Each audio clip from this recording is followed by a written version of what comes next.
Magandang umaga po sa inyo lahat mga kasisilab at galing na ako ng palengke at namili na ako ng aking lulutuin para mamayang hapon. At meron tayong bangus at meron tayong talong at meron tayong talbos ng kamote. At maglalagay na po tayo dito ng mantika at pag mainit na yung ulo mo at at umiinit na yung mantika, ilalagay na po natin ang ating bangus. At mekos-mekos lang po natin at hintayin lang po natin at takpan natin mga kasisilab dahil tatalsikan po ang mantika at matamaan po ang ating putis. At dahil wala tayong kamatis na pagpakinis ng putis, tatakpan natin at ito na, binabaliktad na natin ang ating piniritong bangus at tatakpan natin ulit mga kasisilabs. At babalikan po natin ang ating bangus at titingnan po natin kung luto na at isusunod naman natin ang second batch. 3, 2, At tapos na tayo magpirito ng bangus, isusunod naman natin ang ating piniritong talong mga kasisilab para sa ating piniritong bangus.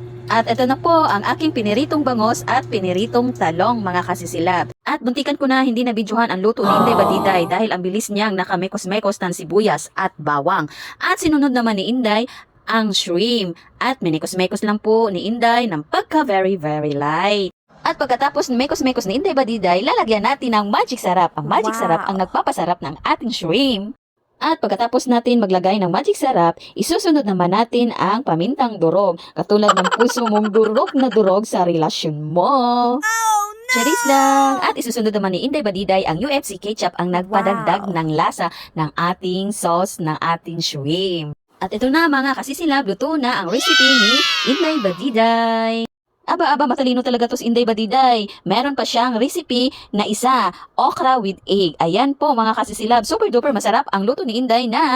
At ito na po ang niluto natin. Meron tayong talbos ng kamote, meron tayong tortang okra at meron talong at merong shrimp at bangus na isda. Tara, kain na tayo mga kasisilabs.